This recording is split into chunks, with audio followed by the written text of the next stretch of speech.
कि रूह के निकल जाने के बाद जिस्म ज्यादा देर तक नहीं सलामत रह सकता।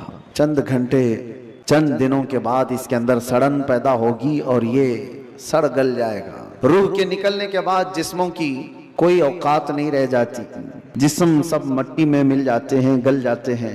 नबियों के और शहीदों के जिस्मों को छोड़कर बात कर रहा हूँ आमतौर पर। लेकिन रूह क्या चीज है? अल्लाह तबारक व तआला फरमाता है कुरान पाक में, महबूब आपसे ये रूह के बारे में पूछते हैं, ये क्या है? फरमा दें, रूह अल्लाह के हुक्म का नाम है। रूह अल्लाह का हुक्म है। रूह जिसके अंदर मौजूद है उसके सारी चीजें एक्टिव हैं, सब चीजें हरकत कर रही हैं। कि आप सुनने की जो ताकत रखते हैं इसलिए कि रूह आपके जिस्म के अंदर है, और मैं बोल रहा हूं ये ताकत है इसलिए कि रूह अभी मौजूद है। हाथ उठ रहा है, पैर चल रहे हैं, जुबान मजा चख रही है, आंखें झपक रही हैं, ये सारी हरकतें रूह के होने की वजह से हैं। रूह का ताल्लुक खत्म हो जाए तो जिस्म ये सारी हरकतें नहीं कर सकता। अब मैं आपको बता रहा हूं, थोड़ी सी चीजें आप तवज्जो ले लें। रूह जब हमारे जिस्म के अंदर है तो हम क्या क्या कर सकते हैं, रूह निकल जाने के बाद क्या नहीं कर सकते, ये दिमाग में रखिए आप। एक मुर्दा ना हाथ उठा सकता है, ना पैर उठा सकता है, ना आंख खोल सकता है, ना जुबान से चख सकता है, कुछ नहीं कर सकता। लेकिन रूह होने के वक्त आप भी और हम भी क्या क्या कर सकते हैं। हम अपना हाथ भी उठा सकते हैं, पैर से जहां तक चाहे चल सकते हैं, बोल सकते हैं, सुन सकते हैं, देख सकते हैं, सब है। रूह होने के वक्त इतना सब जो कर सकते हैं, ये इतना ही नहीं बल्कि मैं आपको बता देता हूं, उस रूह की अगर कोई तरबियत करता है तो ये रूह उसको इतनी ताकत अता करती, इतनी कि वो जो सामने हरकतें हो रही हैं हाथ पैर हिलाने की, ये बढ़ते इतनी हो जाती है कि इसके लिमिटेशन ही नहीं है। तो उसको इतनी ताकत पहुंचाती है कि आज रूह मेरे अंदर है, मैं सामने की दीवार तक देख रहा हूं। और रूह ताकतवर हो जाए तो हो सकता है वो मशरिक में बैठकर मगरिब के हालात को देख रहा हो, शुमाल में बैठ करके जुनूब के हालात देख सकता है। रूह की ताकत जब बढ़ जाती है तो हो सकता है आज मेरा हाथ जितना लंबा है वहां तक की चीज छू सकता हूं, पकड़ सकता हूं। लेकिन रूह की ताकत जब बढ़ जाती है तो बैठे बैठे मदीने तैयबा से मुल्के शाम में भी किसी की मदद कर सकता है। अब मैं आता हूं उसी गुफ्तगू पर। तो फिर मेरे अजीजों, रूह की तरबियत के लिए क्या करना चाहिए? पूरे दुनिया भर के आप दूसरे मज़ाहिब में भी देखेंगे, रिलीजियंस, वो लोग भी तपस्या कर रहे हैं, आत्मा की शक्ति हासिल कर रहे हैं। अल्फाज अलग है और वो पावर ऑफ सोल कहते हैं क्रिश्चियन लोग, हिंदू लोग आत्मा की शक्ति कहते हैं। उसके लिए वो दुनिया को तर्क कर रहे हैं, कुछ कलमात के जाप कर रहे हैं, किसी न किसी तरह से वो अपनी रूह को बढ़ाने की कोशिश कर रहे हैं। तो सब अदियान में ये कोई एक कॉन्सेप्ट पाया जाता है। मैं आपको बताता हूं, असली रूह की ताकत वो है, रूह ने अगर अपने रब को पहचान लिया तो ये सबसे बड़ी ताकतवर है। रूह जिस वक्त अल्लाह रब्बुल इज्जत को, अपने खालिक को पहचान लेती है तो वो रब तबारक व तआला की कुर्ब पाने का जो उसका मकाम है वो विलायत का मकाम है, और वहीं से उसकी ताकत का इजाफा हो जाता है। हमें इस रूह की तरबियत कैसी करनी है, रूह की तरबियत कैसी हो? देखें, आपको एक सिंपल सी बात बता रहा हूं, जिस्म को सुबह नाश्ता ना करो, दोपहर का खाना ना खाओ तो शाम तक आप हिलने लग जाएंगे। और अगर 3 वक्त का खाना छोड़ो तो कमजोरी जिस्म पर और चेहरे पर जाहिर होने लग जाएगी। क्यों? इसलिए कि जिस्म को भूख लगती है और हम खाना खाते हैं। इसी तरह रूह को भी भूख लगती है। रूह की ग़िज़ा अल्लाह का जिक्र है, जिक्रुल्लाह है। और जब बंदा अल्लाह का जिक्र करता है तो उसकी रूह तरोताजा होती है। और यहाँ तो बरसों से अल्लाह का जिक्र ही नहीं किया तो किसी की रूह बीमार इतनी हो चुकी है कि उसे कुछ नहीं पता, सिर्फ चलता फिरता एक लाशा है, चलता फिरता एक जिस्म है। रूह तो है मौजूद लेकिन बड़ी कमजोर और बड़ी गरीब। इस रूह को ताकतवर बनाओ अल्लाह के जिक्र से, जिक्रुल्लाह से। अब आपको मैं बताता हूं, हाँ ये रूह सलामत होती है। इंसान का जिस्म मर भी जाए तो अल्लाह तबारक व तआला उसकी रूह को इसी तरह बाकी रखता है। रूह बाकी है, मरने के बाद भी इंसान के जिस्म को कब्र में रख दिए जाने के बाद भी रूह बाकी है, रूह बाकी है। और रूह जब तक ताकतवर है वो क्या से क्या कर सकती है। तसर्रुफ अल्लाह तबारक व तआला उसको अता किया है। मौत के बाद भी औलिया कामिलीन की जिंदगियां हम जो देखते हैं वो इसी बुनियाद पर है कि उन्होंने अपनी जिंदगियों में जिस्म से ज्यादा अपनी रूह का ख्याल किया। लोग अपनी बॉडी बनाने के लिए जो मेहनत करते हैं कोई बात नहीं है, कितने कितने घंटों लोग जिम करके अपनी जिस्म को मजबूत बनाना चाहते हैं। ये जिस्म सिर्फ दिखा सकते हैं सामने लोगों को, या किस लिए कि फिट रहने के लिए। कुछ लोग किसी को मुक्का मारने के लिए कर रहे हैं, लेकिन उसका 10% भी अगर रूह की तरबियत पर तवज्जो दी जाए तो मेरे अजीजों ताकत व कुव्वत का यह आलम होगा कि औलिया कामिलीन की सफ में अल्लाह तबारक व तआला आपको वो मकाम अता फरमाए। रूह की ताकत की तरफ तवज्जो। आज पूरी दुनिया इससे दूर भागी हुई है, सारी चीजें हमारी रूहानियत निकल गई है। हम मेटल पर मेहनत कर रहे हैं, हम जिस्मों पर मेहनत कर रहे हैं, हम कपड़ों पर, अपने जाहिर पर मेहनत कर रहे हैं। के लिए जो औलिया कामिलीन के यहाँ तरबियत होती थी वो खाल खाल नजर आ रहे हैं। पहले खानकाहों में, जानते हैं आप, माररा मुतहरा हिंदुस्तान की बहुत बड़ी खानकाह है जहाँ से आला हजरत भी बैत हुए थे। इमाम अहले सुन्नत मुजद्दिद दीन व मिल्लत जहाँ से बैत हुए, वो खानकाह सादात की आले रसूल वहाँ पर हैं। शाह हमजा आइनी रदी अल्लाह तआला ने बड़े पाए के बुजुर्ग हैं, उनके पास लोग आते थे तरबियत हासिल करने के लिए, अपने जिंदगियों को संवारने के लिए, यही रूह की तरबियत के लिए। तो उनको क्या क्या कराया जाता था पता है? सबसे पहली चीज उनकी तरबियत ये होती थी कि जो चीज तुम्हारी जिंदगी में हावी होने की कोशिश कर रही है उससे अपने आप को छुटकारा दिलाना। जो तुम्हारे ऊपर हावी हो रही है, चाहे वो नींद हो या भूख हो या किसी चीज की चाहत हो, अगर हावी हो रही है, गालिब हो रही है, तो उससे नजात हासिल कर लो, तब तुम्हारी रूह पावरफुल होगी। वरना तुम गुलाम बन करके रहोगे, अपनी ख्वाहिशों के गुलाम बन करके रहोगे। अभी मन किया बिरयानी खाने का, भाग कर चले गए, तुम ख्वाहिश के गुलाम हो, तुम जाहिरी चीजों के गुलाम हो। नींद तुम्हें गुलाम बना कर रखी है, जब वो आई तो तुम तो लंबे हो गए। तुम्हारा कंट्रोल नींद पर नहीं, तुम्हारा कंट्रोल भूख पर नहीं, बल्कि वो चीजें तुम पर कंट्रोल रखी हुई हैं। तो समझ लो कि तुम कमजोर आदमी हो, तुम कमजोर हो, तुम्हारी रूह वो ताकत नहीं रखती, तुम मजबूर हो। औलिया कामिलीन को इसके बरअक्स तरबियत दी जाती थी। भूख पर कंट्रोल, ख्वाहिशात नफसानिया पर कंट्रोल, नींद पर कंट्रोल।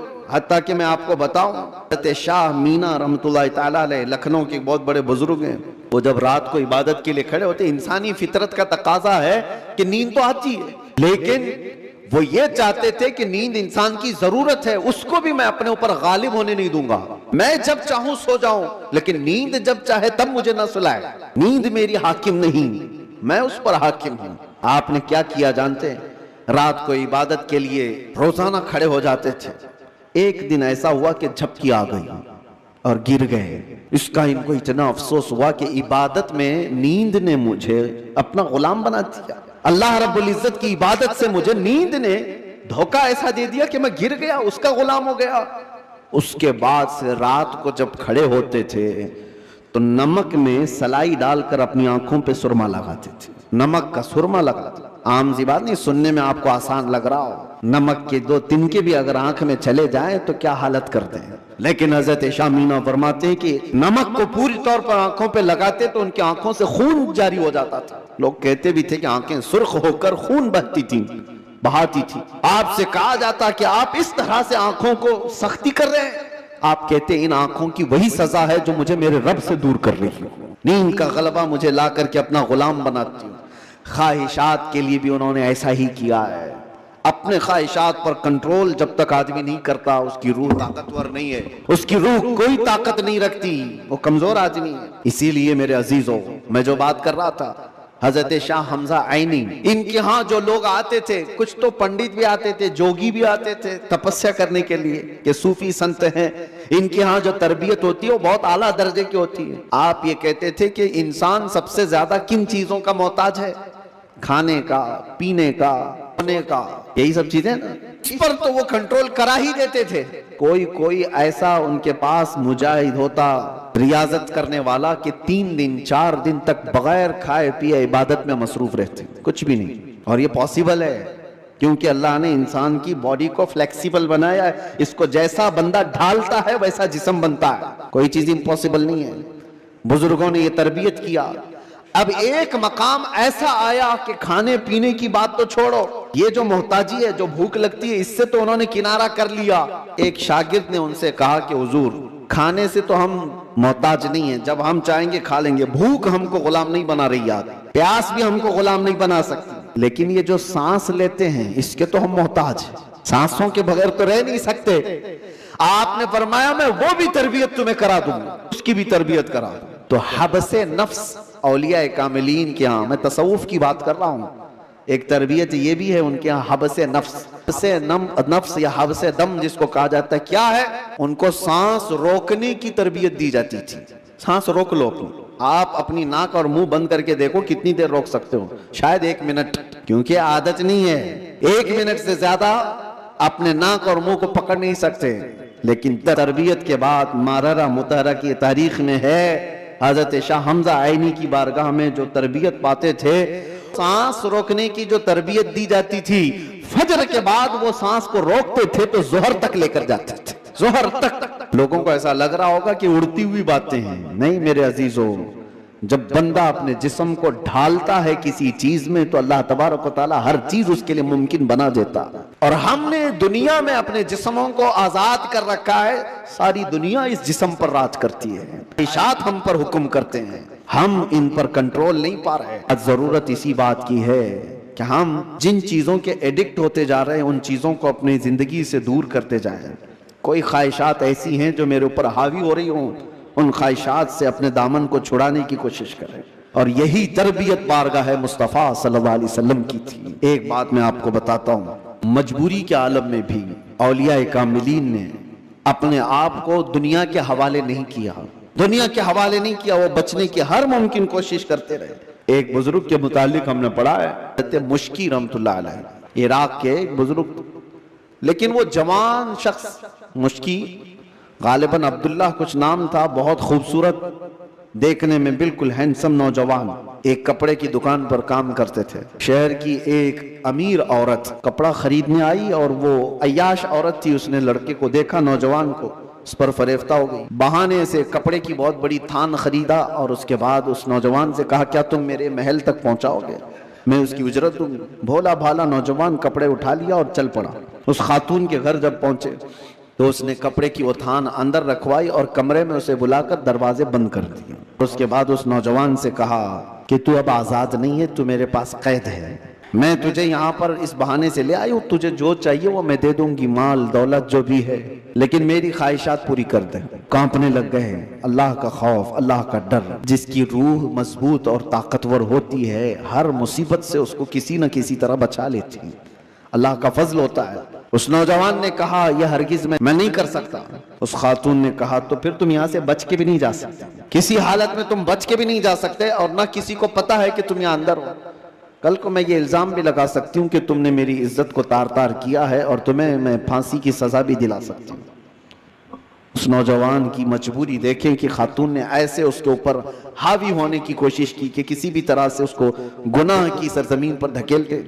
लेकिन ये नौजवान है, अचानक न जाने दिलो दिमाग में क्या ख्याल आया, कहा कि ठीक है मुझे इस्तिंजा करना है, तहारत, टॉयलेट जाना है। उसने कहा यहीं अंदर ही है, अंदर तुम फारिग हो जाओ। वो तहारत खाने में गया, नौजवान कुछ नहीं देखा, वहां की गलाजत उठा करके अपने चेहरे पर, अपने जिस्म पर सब लगा लिया और बाहर आया उस खातून के पास। उस औरत ने देखा कि बदबू और ये गलाजत ये जिस्म पर, वो चीख मारकर दरवाजे खोलती है कि कोई पागल आया, इसको घर से निकालो, जल्दी यहाँ से निकालो इसको। तो सारे लोगों ने पकड़ करके इनको निकाल दिया कि पागल नौजवान घर के अंदर कैसे घुस आया। इनको इसकी नहीं पड़ी थी कि मुझे लोग पागल कहें, लोग मेरी बदबू को देखें, लोग मुझे गलाजत मला हुआ शख्स कहें, कुछ फिक्र नहीं थी। जवान वहां से निकला और रास्ते में एक कुएं में जाकर उसने गुस्ल किया। रिवायत में मौजूद है उसके बाद से हर दिन उनके जिस्म से मुश्क की खुशबू आती थी। अल्लाह तबारक व तआला के लिए जब बंदा अपने जिस्म को बचा लेता है तो रब तबारक व तआला उसको हमेशा के लिए महफूज कर देता है या खुशबूदार कर देता है। यह बात मैं इसलिए अर्ज कर रहा हूं कि जिन लोगों ने ख्वाहिशात पर कंट्रोल पा लिया, थोड़ी देर की तकलीफ तो हो सकती है, लेकिन हमेशा के लिए अल्लाह अज़्ज़ा व जल ऐसी इज्जत बख्शता है कि आप उसको गुमान भी नहीं कर सकते। आज हमारे रूहों की तरबियत की जरूरत है, जिस्म से ज्यादा रूह की तरबियत करो। और जिसकी रूह गलीज हो गई है, उस रूह का लोगों के दरमियान रहना एक मुर्दे की तरह है। इसीलिए मैंने देखा है तारीख में आपको पता है हजरत साबिर कलियरी रहमतुल्लाह ताला अलैह के मुतालिक आपने सुना होगा, आपसे आपके मुरीद ने पूछा था कि फना और बका क्या चीज है, तो आपने फरमाया था कि मैं तुमको बाद में बताऊंगा। फना और बका, फना का मतलब खत्म हो गया, बका का मतलब बाकी रहने वाला। आपका इंतकाल हुआ, आपका गुस्ल कफन सब करके जनाजे के लिए रखा गया, तो कौन आगे बढ़े नमाज पढ़ाने के लिए? सफ़ें लगी हुई थी, हजारों की तादाद में लोग मौजूद थे। एक घोड़सवार आए, चेहरे पर कपड़ा पड़ा था, सीधे वो इमामत के आगे बढ़ गए, नमाज पढ़ा लिया। सारे लोग उनके पीछे नमाज भी पढ़ ली, किसी ने पूछा नहीं। और वो आए हुए बुजुर्ग नमाज जनाजा पढ़ा कर निकल रहे थे, तो उनके वो मुरीद खास जो साबिर कलियरी के थे, उन्होंने उनको पकड़ा और पूछा, आप कौन है? हमारे पीरो मुर्शिद की नमाज जनाजा पढ़ाने वाले आप कौन है? अचानक आए और पढ़ा कर जा रहे हैं। कपड़ा उन्होंने चेहरे से हटाया तो वो साबिर कलियरी ही थे, साबिर अलाउद्दीन कलियरी। हो सकता है आज के मॉडर्न जमाने में लोग इसको कहानी से ताबीर दें। आपने फरमाया, तुमने मुझसे सवाल किया था ना फना और बका क्या चीज है, वो जनाजे में जो है वो फना है, और ये तेरे सामने है ये बका। जिसने रूह की तरबियत की अपनी जिंदगी में, अल्लाह ताला मौत के बाद भी उसे तर्फ अता करता है। यही रिवायात में मौजूद है कि जिसने अपनी रूह को अल्लाह और उसके रसूल के हवाले किया, अल्लाह उसकी जिस्म की भी हिफाजत करता है, सिर्फ रूह की नहीं, जिस्म की भी। शुहदा उहद के बारे में देखें, शुहदा बद्र के बारे में, कि उनके जिस्म भी नहीं सड़े गले, कब्रों में बरसों तक इसी तरह से रहे। 1935 में इराक में बगदाद के दरिया अजला के किनारे दो सहाबा की कब्रें थी, हजरत हुज़ैफा बिन यमान, हजरत अब्दुल्ला बिन जाबिर। उनकी कब्रों में पानी भर गया था तो कब्रें खोली गई थी। 1935 की बात कर रहा हूं। तकरीबन 1300 साल के बाद उनकी कब्रें खोली गई तो दोनों सहाबी जिस्मों के साथ सही सलामत आराम कर रहे थे। अखबार की कटिंग भी आज भी लगी हुई है, इराक में मौजूद है। 1935 बहुत दूर की बात नहीं कर रहा हूं, 100 साल नहीं गुजरे, अभी 90 साल पहले की बात। उनके जनाजे वहां से उठाए गए और बगदाद से 35 किलोमीटर दूर ले जाकर हजरत सलमान फारसी की कब्र के बगल में उन दोनों को दफन किया गया। ये तारीख मौजूद है। वो सहाबा जिनकी कब्रों में उनके जिस्म 1300 साल तक बाकी हैं।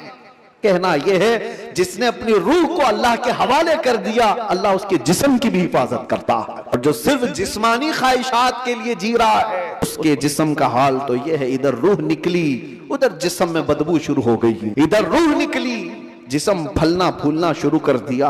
अजीजा ने गामे वकार, हमारे इन जिस्मों की औकात कितनी है मैं आपको बताता हूं। गुफ्तगू को समेटते हुए सिर्फ इतनी बात अर्ज करूं, आ गया है कि कब्र में हमारी तख्तियां बंद करके जब लोग चले जाते हैं कब्र की मिट्टी में, आपको अंदाजा है, आप मुंबई के कब्रस्तानों को देखते हैं और बहुत जल्दी यहाँ कब्रें खोली भी जाती हैं, लेकिन जहाँ नहीं खोली जाती वहां के लिए भी मैं बता रहा हूँ, दफन करके चले जाने के बाद एक दिन के अंदर, सिर्फ एक दिन, 24 घंटे जब गुजर जाते हैं तो पेट में का और दिमाग में का पूरा पानी पीप के जरिए से या किसी तरह से उसके नाक और मुंह से बाहर निकल जाता है, उसके कानों से सब निकल जाता है। और उसके बाद दिन जैसे जैसे गुजरते जाते हैं, अगर कब्र के हशरात यानी कीड़े मकोड़े उसके जिस्म को खाने लग गए तो बहुत जल्दी वो गलना शुरू कर देता है। 3 दिन के अंदर पेट फट जाता है। पेट के फट जाने के बाद जो ताफुन निकलता है, उसकी चीजें सब उसकी बाहर हो जाती हैं। और उसके बाद 9 दिन गुजर जाते हैं या 10 दिन गुजर जाते हैं तो जिस्म की सारी चमड़ी पक जाती है, पूरी चमड़ी, चाहे उसको जितनी भी हिफाजत से रखा जाए, रूह ने साथ छोड़ दिया है।